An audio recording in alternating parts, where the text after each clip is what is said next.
ताज्या बातम्या आणि वैविध्यपूर्ण माहितीसाठी हे यूट्यूब चॅनल नक्की सबस्क्राईब करा आणि नोटिफिकेशन बेल आयकॉनवर प्रेस करा. मंडळी नमस्कार. आता आपल्यासोबत आहेत सांगोल्याचे आमदार डॉक्टर बाबासाहेब देशमुख. मंडळी आपल्याला माहीत आहे की मधल्या काळामध्ये अनेक असे शेतीच्या संदर्भातले प्रश्न सांगोल्याच्या अनुषंगानं होत होते. मध्यंतरी मोठी अतिवृष्टी झाली होती. बळीराजा पुरता पिचलेला दिसतोय आणि अशातच आपल्या भागामध्ये या सांगोल्या भागामध्ये डाळिंबाचं क्षेत्र कमी होते. मकेचं आणि बाकीच्या इतर पिकांचं नगदी पिकांचं क्षेत्र वाढते. मका मोठ्या प्रमाणात पिकत होती मात्र त्याला दर मिळत नव्हता. डॉक्टर बाबासाहेब देशमुख यांनी याबाबतचा पाठपुरावा केला आणि या पाठपुराव्याला यश आले.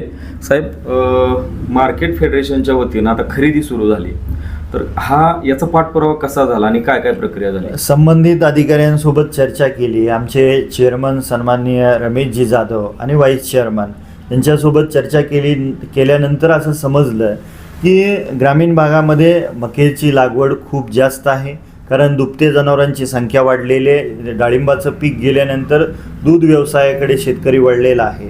पण काही वेळेला या शेतीच्या सर्व मशागतीमधून शेतकऱ्यांना त्यांच्या नोंदी ऑनलाईन करणं काही कारणास्तव पाठीमागं पडतात त्या नोंदी करायला, आणि त्या कारणास्तव या ठिकाणी मकेचं खरेदी केंद्र फेडरेशनने दिलं नव्हतं.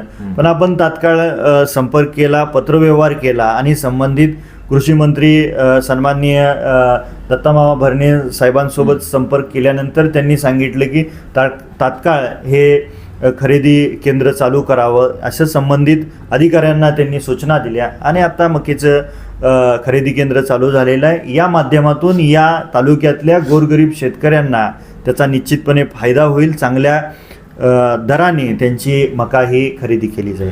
साहेब, याच्यामध्ये शेवटचा प्रश्न असा की ही खरेदी केंद्र वगैरे चालू होतात, परंतु शेतकऱ्यांचा माल इथंपर्यंत पोहोचेपर्यंत वेळ लागतो, सगळी प्रक्रिया असते आणि त्यांनी टाईम बाउंड करून ठरवून दिलेला असतं, म्हणजे विहित वेळ ठरवून दिलेली असते. तर याच्यावर तुमचं लक्ष राहिलं का? कारण याचा शेतकऱ्यांना फायदा होणं गरजेचं आहे.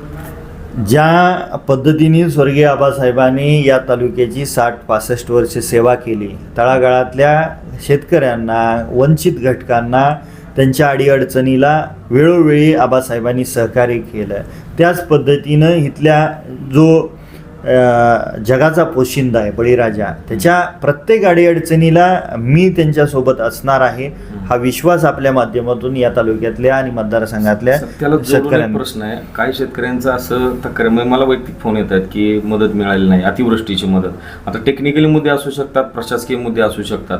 आता इलेक्शनचा सगळा माहोल सुरू आहे, तर तुम्ही आता हे झाल्यानंतर या गोष्टीकडे, या जिल्ह्यामध्ये माझ्या माहितीनुसार सगळ्यात जास्त मदत ही सांगोला तालुक्याला मिळालेली आहे. जवळजवळ 90 कोटीच्या आसपास आकडा आहे. त्यामध्ये काही वंचित शेतकरी राहिले असतील, ज्यांचं क्षेत्र जास्तीचं नुकसान झाले, जास्ती क्षेत्राचं नुकसान झाले आणि त्यांना मोबदला जर कमी मिळालेला असेल तर तात्काळ त्याची लिस्ट संबंधित तहसीलदार मॅडम आता नवीन आलेले त्यांच्याकडे, कृषी अधिकारी आहेत जाधव मॅडम त्यांच्याकडे द्यावी, एक प्रत माझ्याकडे द्यावी आणि या निवडणुकीची रणधुमाळी संपल्यानंतर मी स्वतः बैठक घेणार आहे आणि बैठकीतून ज्या शेतकऱ्यांना मोबदला मिळालेला नाही त्या शेतकऱ्यांना मोबदला मिळवून देण्याची जबाबदारी आमची असेल. पहिल्या टप्प्यातला मोबदला मिळालेला आहे, दुसरा टप्पा अजून बाकी आहे. त्यामधून जे उरलेले वंचित शेतकरी आहेत त्यांना निश्चितपणे तो मोबदला दिला जाणार आहे. तर मंडळी, हे होते आमदार डॉक्टर बाबासाहेब देशमुख. सांगोल्यात मका खरेदी केंद्र जे फेडरेशनने सुरू केले, हे सुरू झाल्यामुळं अनेक शेतकऱ्यांना याचा फायदा होणार आहे आणि याचा लाभ घ्यावा असं आवाहन आमदार डॉक्टर बाबासाहेब देशमुख यांनी केले. आपण इथंच थांबूया. धन्यवाद. ताज्या बातम्या आणि वैविध्यपूर्ण माहितीसाठी हे यूट्यूब चॅनल नक्की सबस्क्राईब करा आणि नोटिफिकेशन बेल आयकॉनवर प्रेस करा.